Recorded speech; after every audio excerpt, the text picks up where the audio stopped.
Hello, everyone. My name is Brooke Travis. I'm the superintendent here at the school. My name is Mrs. Lice, and I'm the school psychologist. I'm Mrs. Nudie, and I'm the general education teacher. And I'm Miss Anderson, the intervention specialist here at our school. Okay, today I wanted to have this meeting to talk about George Smith's IEP. He is 10 years old, and he's in the 4th grade. He is in Miss Nudie's general ed class right now, and he's already been diagnosed with ADHD. And I want us to have this meeting because we need to discuss how to resolve his reading and language impairments. George's mother, Sarah, has already contacted me because she's noticed that he's falling behind in his reading, and he is also harder to understand when she talks to him. So let's go ahead and, Miss Lice, why don't you go over some of the assessments for George? All right. I did multiple assessments on George and observed him in his classrooms. I noticed that he cannot sit still for long periods of time, which were more than 20 minutes. He fidgets with his hands a lot and has trouble waiting his turn, which explains his ADHD. When I viewed his grades in reading, they were very low, they were below average, and I noticed that he has trouble pronouncing his S sounds. His other subject scores were average. I just think he needs some extra time on reading and speech. Okay. Miss Anderson, why don't you tell us about some of George's strengths and weaknesses? Okay, well, good news. When I went and I was observing him, I found that all of our goals can be achieved this year, that he won't need summer school, he won't need any extra out-of-school help. His strengths, I have that he was advanced in math, he's really intelligent, he can answer any question that was asked. He was average in his history and in his science, but his weaknesses came from his language arts skills and his reading and pronouncing the letter S. When we were working one-on-one, he needed a lot of assistance with his reading, so we really had to work true on true, me and George.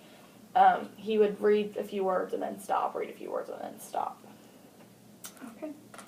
Miss Newey, why don't you tell us about the goals we have for George? Okay, well, some of my goals, they're to help him to pay attention to the details and to help him sit still for long periods of time and also to wait his turn.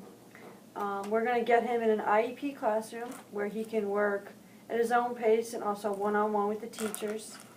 Some long-term goals, we're gonna teach him to keep calm with his ADHD and also get him some extra help with his letter sounds so he can pronounce the S, and also so he can communicate better with his peers and also his teachers. And Miss Anderson, what will George be learning in your IES classroom? Well, first he'll be meeting with me every day, about an hour during the language arts reading period of Miss Nudie's class. When he comes in, I'm going to try to teach him the skills and to show him what he already knows from his other subjects can help him with his reading and his letter sounds.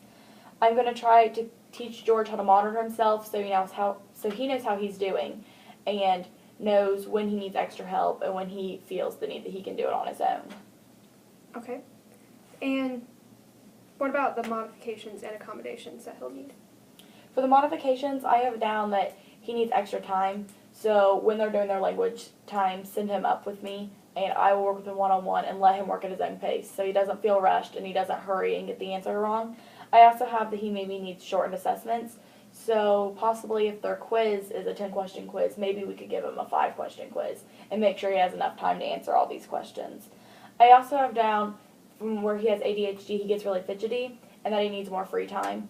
I feel that if he comes up, we can let him sit on his own. We can let him have computer time. He can work with different activities, and it takes his mind off from him thinking he's sitting and learning, constantly reading. But really, we can have him learning in many different ways. Right. Okay, I think that we've covered everything for this meeting. We will have another meeting with his mom on Wednesday. She's available next Wednesday, but I wanted us to get together so we can agree on what we feel like his plan needs to be. Does anyone have any questions? I have a question. Snooty, how do you want to keep in touch so we can talk back and forth on how he's doing? Maybe about once a week on Fridays we can email each other and let each other know his progress and everything and give assessments.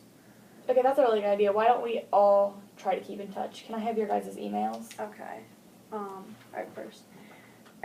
nudie@gmail.com. Did you get it? Okay. Alright, Leah Leist at gmail.com. And mine is Travis B at gmail.com. And mine is just andersonk@gmail.com. Okay. And also, George's mom, her email is sarahsmith14 at gmail.com. She said she would also like to be in the loop about his progress and how he's doing. Okay. Okay. Alright, so if we are all in agreement with everything, we will just sign this paper stating that we agree, and we can have a meeting next Wednesday with George's mom.